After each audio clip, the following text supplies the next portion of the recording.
Même si à court terme, la bourse pourrait très fortement chuter suite à l'invasion de l'Ukraine par la Russie de Vladimir Vladimirovitch Poutine, je vous renvoie à la bonne vidéo que j'ai fait récemment sur le sujet, les cours de bourse vont monter. Alors, je ne sais pas si c'est une bonne ou une mauvaise nouvelle, c'est ce que nous allons voir dans cette vidéo. Pourquoi ? Parce que fondamentalement, la mafia étatique a intérêt à faire monter les cours de bourse et également les cours de l'immobilier. Le public, le grand public, les électeurs, élection piège à con, hein, je vous le rappelle, n'a le choix qu'entre les parasites de gauche, la parasitocratie de gauche et la parasitocratie de droite.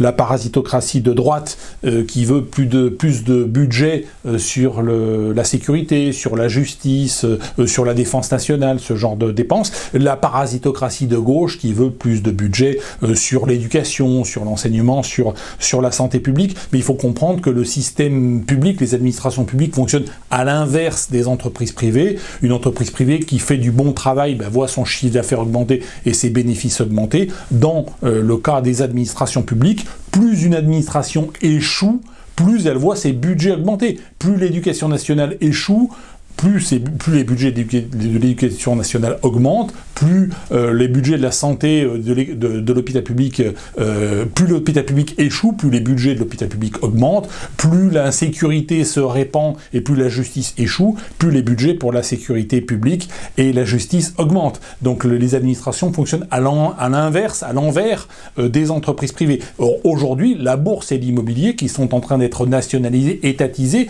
puisque la puissance publique intervient de plus en plus dans ces secteurs-là, va fonctionner également à l'envers. C'est pour ça que je dis que la hausse de la bourse ou l'immobilier n'est pas forcément une bonne chose, mais hausse de la bourse pour 2022, hausse de l'immobilier, c'est le sujet du jour, on va détailler cela, c'est parti.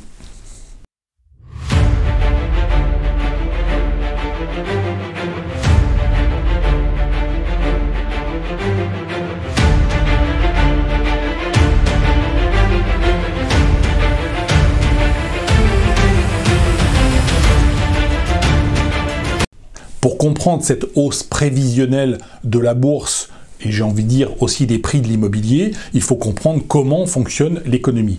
La richesse est créée dans l'économie par les entreprises, par les entrepreneurs, par les investisseurs. L'économie, ça consiste à produire plus avec la même quantité d'énergie ou produire autant avec une quantité d'énergie inférieure. Voilà l'origine, on va dire, du mot économie, qui d'ailleurs est la définition du mot écologie, écologie au bon sens du terme.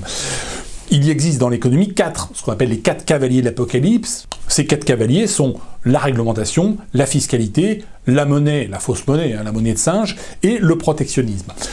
Au cours des 200-250 dernières années, nous avons l'Occident a été absolument ravagé par le 4e cavalier de l'Apocalypse, celui du protectionnisme. Ça a commencé avec la première vraie guerre mondiale, qui était la guerre de 7 ans entre les puissances européennes de 1756 à 1763. Cette guerre qui a vu la France perdre notamment les Indes et le Canada, c'est une guerre encore une fois protectionniste, qui n'aurait pas eu lieu si on avait laissé les commerçants commercer de part et d'autre du channel de la Manche et entre les puissances européennes. Mais cette guerre, effectivement, qui a conduit à la ruine de l'Europe, a été suivie d'un certain nombre d'autres guerres, notamment les guerres napoléoniennes. Si Napoléon a échoué, ce n'est pas pour des raisons réglementaires, ce n'est pas pour des raisons fiscales, puisque la Révolution française avait réduit la réglementation et la fiscalité, ce n'est pas non plus pour des raisons monétaires, puisque Napoléon avait institué le franc Napoléon, qui a été en vigueur de 1802 jusqu'en 1914.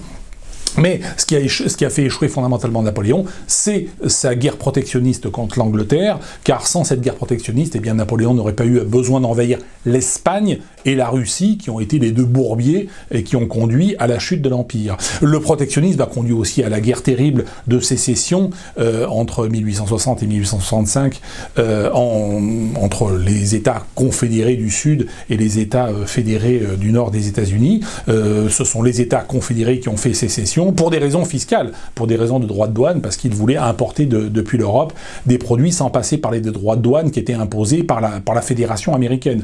Donc une guerre terrible qui a fait plus de 600 000 morts dans les rangs des soldats américains, qui a fait plus de morts chez les soldats américains que toutes les guerres du XXe siècle auxquelles ont participé les États-Unis d'Amérique. La Première Guerre mondiale, la Seconde Guerre mondiale sont aussi des guerres fondamentalement protectionnistes, puisque les puissances comme l'Angleterre, la France et les États-Unis ont empêché les puissances comme le Japon, comme l'Allemagne ou comme l'Italie d'avoir accès aux ressources naturelles. Donc ce sont des guerres qui sont, encore une fois, fondamentalement protectionnistes. Donc le cavalier de l'enfer protectionniste en 1945, on a dit, bon, c'est suffit, on l'égorge et on lui tranche la tête. Désormais, il n'y aura plus de protectionnisme, on va aller vers une ouverture des marchés de manière, effectivement, à ce que les échanges conduisent à la libre circulation des marchandises et des capitaux. Là, sur le plan monétaire, on a expérimenté dès l'époque des assignats, dès l'époque de la Révolution française, que l'inflation monétaire était une catastrophe et a fait chuter la Première République. L'inflation monétaire a fait chuter la République de Weimar en Allemagne dans les années 30.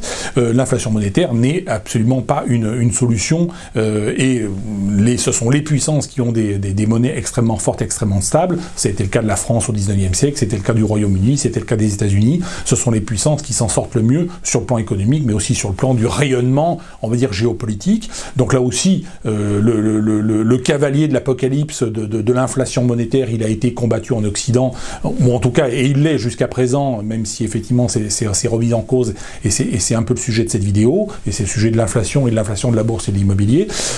Je vais y revenir. Aujourd'hui, nous avons simplement une inflation en termes de réglementation et en termes de fiscalité. Or, cette inflation fiscale et réglementaire qui a cours dans tous les pays développés conduit à torpiller l'économie. Pour relancer l'économie, les États s'endettent et font de la dépense publique, mais en s'endettant, eh bien, comment faire disparaître les dettes? Eh bien, ce sont les banques centrales qui rachètent les obligations d'État, et donc on émet une quantité de monnaie croissante dans l'économie, ce qui, depuis une vingtaine d'années, entre 2000 et 2020, a causé une bulle immobilière et une bulle sur les marchés actions. Donc ça, c'était, on va dire, un petit peu la bulle rigolote. Mais aujourd'hui, et le coronavirus a aggravé la situation, on se retrouve en parallèle avec cette bulle obligataire et immobilière et boursière qui va se poursuivre. C'est pour ça que je vous dis que la bourse et l'immobilier vont continuer de monter fondamentalement. Se crée une bulle sur les prix des produits importés, puisqu'aujourd'hui, la création monétaire est telle que les prix des matières premières, mais aussi les salaires, ont tendance à augmenter. Naturellement, il y a une troisième bulle qui se constitue sur des actifs un peu plus incontrôlables, comme l'or ou le bitcoin, encore que l'or soit relativement contrôlable, puisque les banques centrales possèdent des milliers de tonnes d'or en stock, et elles peuvent vendre une partie de ces stocks pour faire baisser les cours, ce qu'elles ne peuvent pas faire en ce qui concerne le bitcoin, puisqu'elles n'en possèdent pas. Donc nous avons trois bulles aujourd'hui, une bulle sur le marché actions et immobilier.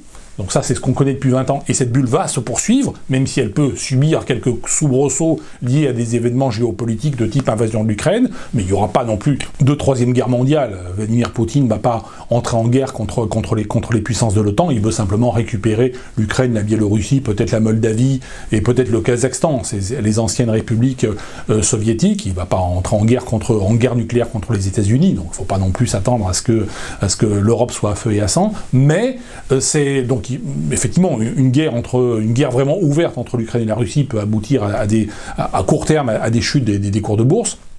Mais fondamentalement, cette bulle boursière immobilière qu'on connaît depuis 20 ans, elle va se poursuivre, mais en parallèle va se déclencher, est en train de se mettre en place une bulle sur les prix des produits et sur les salaires, sachant que les salariés, les retraités seront les grands perdants, puisque quand vos salaires ou vos retraites augmenteront de 5% et que les prix augmenteront de 15 ou 20%, ne serait-ce que de 15%, vous perdez la différence, vous perdez 10%. Si vous perdez 10% pendant 5 ans, vous avez perdu 50% de pouvoir d'achat, c'est juste une catastrophe. Et c'est vrai que cette deuxième bulle, celle sur les prix et sur les salaires, elle va entraîner des mécontentements, elle va entraîner des troubles politiques. Nous avons déjà eu un avant-goût de ces troubles politiques lors des événements des Gilets jaunes il y a quelques mois en France et en Europe, et cela va se répéter aux États-Unis, en Europe et dans la plupart des pays, y compris des pays démocratiques. La bulle sur l'or et sur le Bitcoin n'est pas un problème en soi, encore que il s'agisse d'une thésaurisation. Il s'agit aussi de sortir effectivement cette émission de monnaie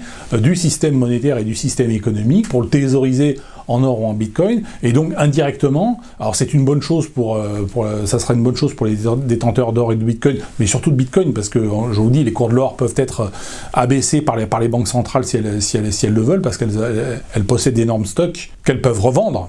En conséquence, oui, vous pouvez investir à la bourse, oui, vous pouvez investir en immobilier, encore que moi je préférerais la bourse à l'immobilier, parce que l'immobilier est beaucoup plus difficile à vendre. Alors c'est vrai que ça rassure l'immobilier, parce qu'on dit c'est du concret, en anglais concrete c'est le béton.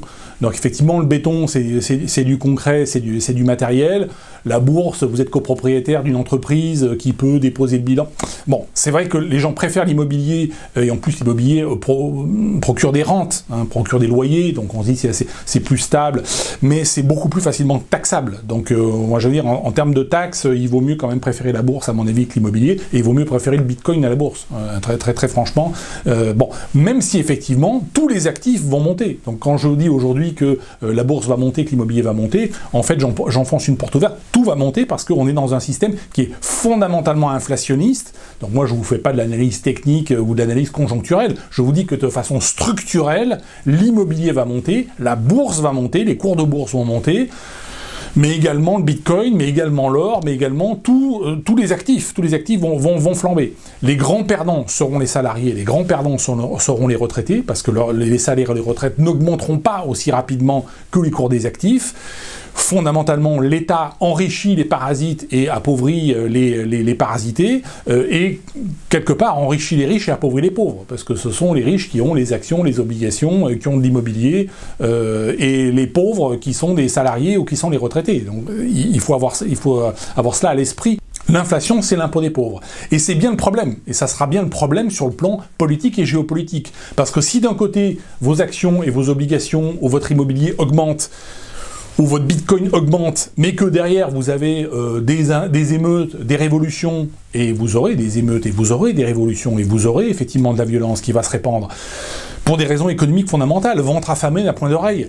Ce que nous n'avons pas connu depuis des décennies, ce que nous n'avons pas connu pratiquement depuis, il faut remonter peut-être aux années 20, aux années 30 en Allemagne. Mais nous allons connaître cela à l'échelle globale, à l'échelle mondiale, à l'échelle du continent européen, à l'échelle du continent américain. Et c'est un fait, les Américains ont toujours un petit temps d'avance, l'inflation est 3-4 fois plus forte qu'elle ne l'est en Europe, mais l'inflation va arriver en Europe, vous inquiétez pas, et à ce moment-là, effectivement, vous aurez des conséquences politiques, des conséquences géopolitiques. Donc il faut regarder effectivement son intérêt économique d'un côté, mais il faut regarder aussi dans quel contexte politique s'exerce cette bulle boursière ou cette bulle immobilière, et le contexte politique, il est quand même inquiétant.